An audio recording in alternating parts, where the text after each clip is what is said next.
Assalamualaikum. Good evening, everyone. Good evening, Pak Tatang. We would like to present about intellectual property valuation manual, a preliminary guide. Let us introduce ourselves.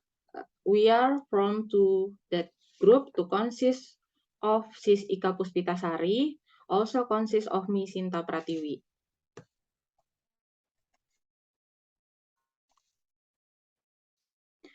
So this paper basically is discussed about IP valuation.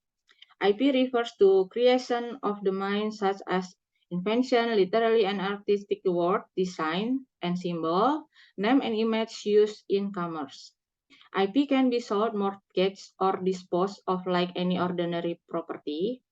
However, unlike tangible property, the determination of the value of IP has been challenged.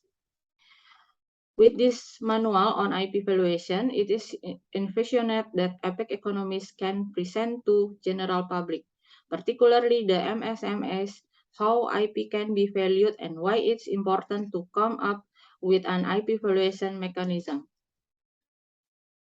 So, this important IP and its valuation. The Electronic Journal Knowledge and Management say the successful companies are undoubtedly thus constantly introducing the innovation based on new technology as well as on knowledge, experience, attainment of their employees. And then Caliban Darklock had said that the only thing you really own is what you create, and the only thing you can create without needing someone else to give you raw material first is intelligent property. We can see on the graph, in 2015, study conducted by international firm providing service center on IP asset, Ocean Tomo LLC data showed that in a span 20 years, more and more value has been attributable to intangible asset than to tangible asset from a market value share of 17%. In 1975, it grew to 87% in 2055. This increasing trend in the value of the intangible only support that indeed intangible assets full value, growth and development of an enterprise. Another important point of IP and its valuation is the use of IP valuation. The table below details the various purpose and user of IP valuation. When and why is IP valuation relevant? The first is strategic planning and strategic alliance, and financial reporting, sale transaction support and licensing, equity restructuring and collateral-based financing, infringement damage transfer pricing. And according to Mr. Lapa in IP valuation, there is a need to contextual valuation, evaluate risk and return, consider robustness and consistency in strategy and consistency in approach and methodology.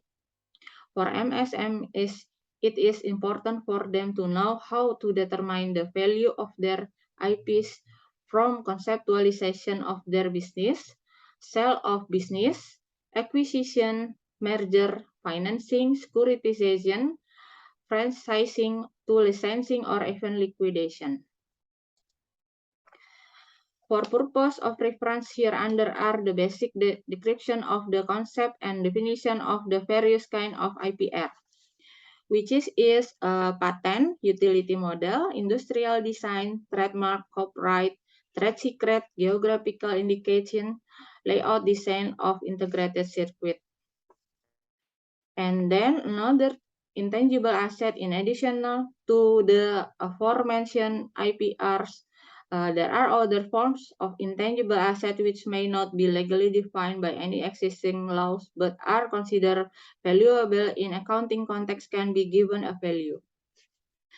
Differing in form and types intangible are identified with the help of existing framework.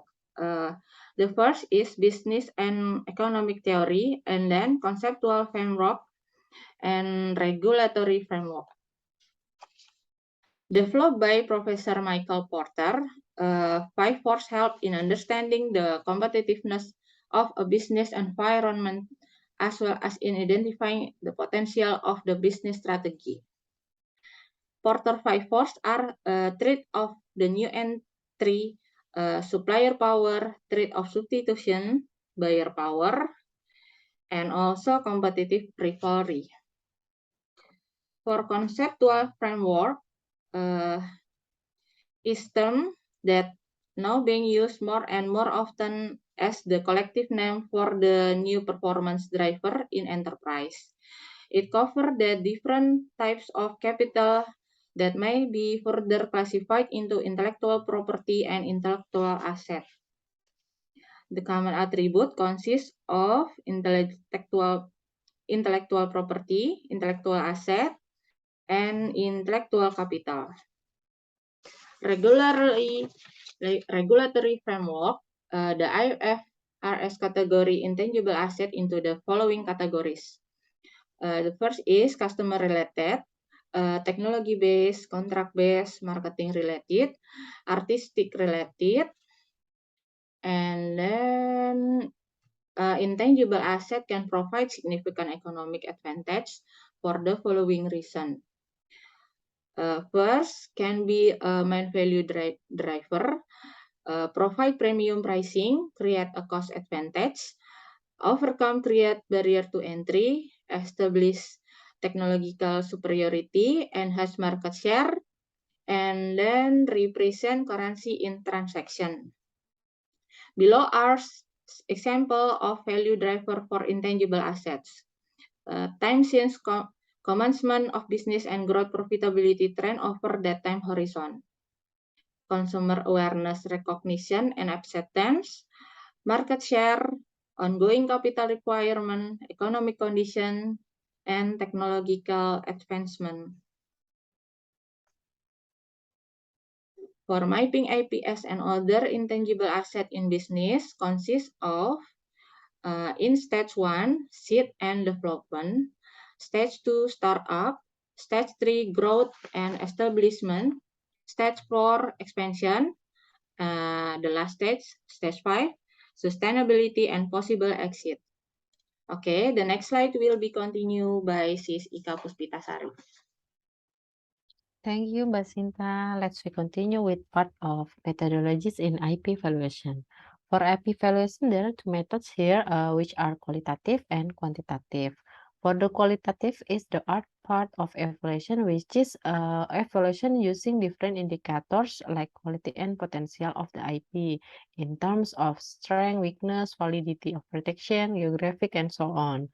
For the quantitative is the science part of evaluation. This part looks into numerical value of IP and the numbers of quantitative evaluation methods, which is used by a professional. The common use is cost, income, and market approaches.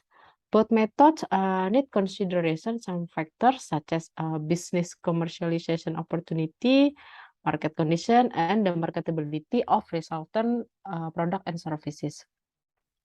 There are also 4 tasks of valuation process, start with define parameters and then collect and data analysis. After that, we apply the appropriate approaches and finally estimate the range value.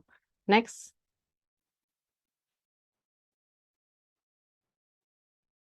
Now we start with cost approach. This approach based on the cost that we were expended in the development of IP. Cost has two methods. Reproduction means which is usually spent to replace an asset, and the second is replacement, which is for estimate the cost that will be spent to reconstruct the exact replica of the IP asset. Cost approach can be used to value acquired third-party software, internally developed and internally used but non-marketable software, and also assemble workforce. There are some issues and challenges in cost approach, such as doesn't think if there is a market demand or market acceptance. Also challenge in determining the basis of gross replacement or reproduction costs, estimate usable lives, or the lifespan of depreciable fixed asset.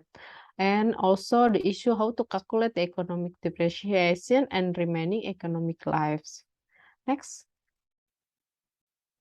For the IP valuation based on market approach, this method determines the value of an IP asset by looking at the value allocated to comparable IP asset and transaction between unrelated parties.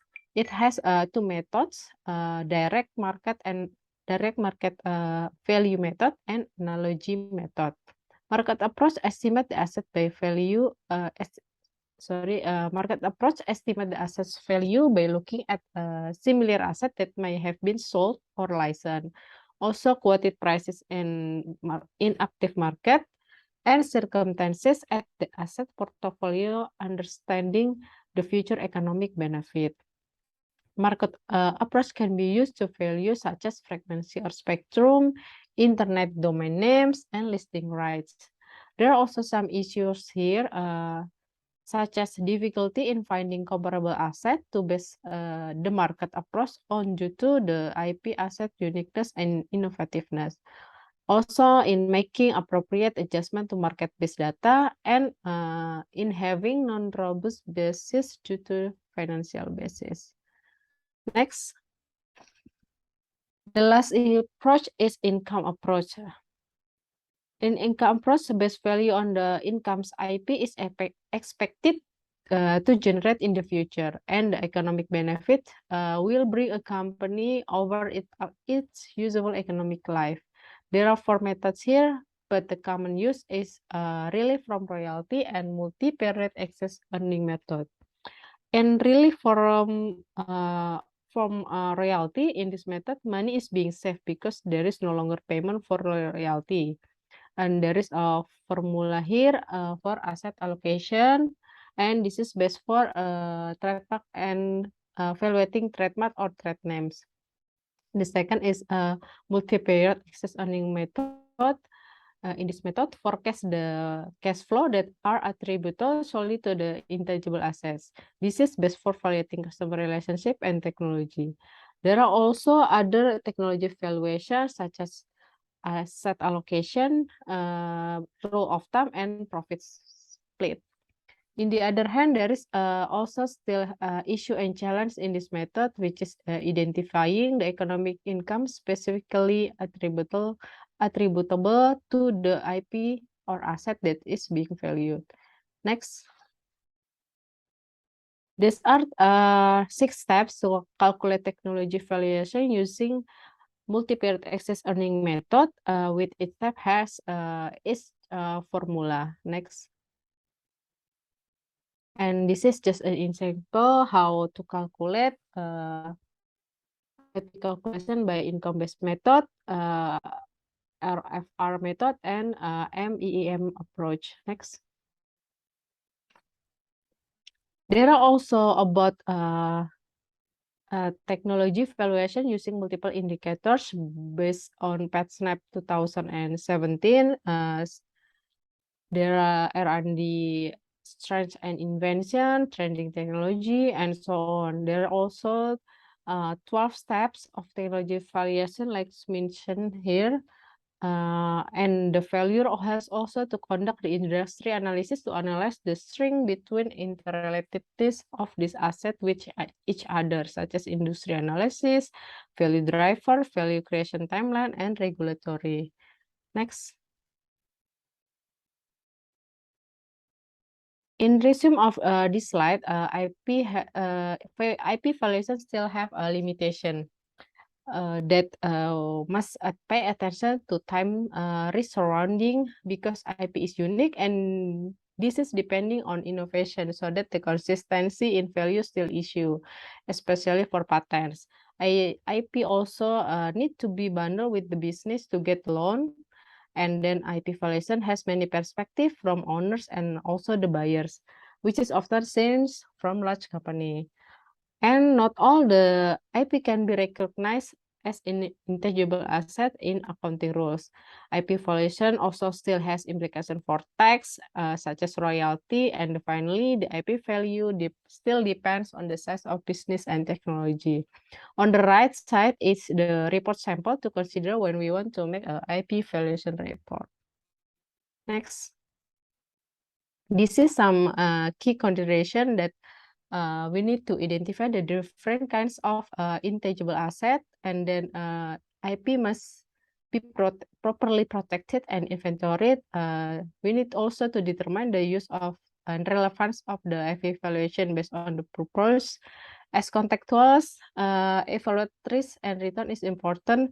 There is also different standard of values from varying points, and subjectivity is still very much part of the evaluation. Evaluation professional must have also the right experience and qualification.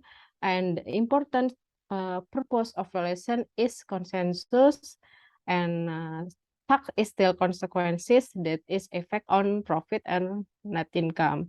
I think that's all for our share today on IP about the IP valuation. Thank you for your kind attention.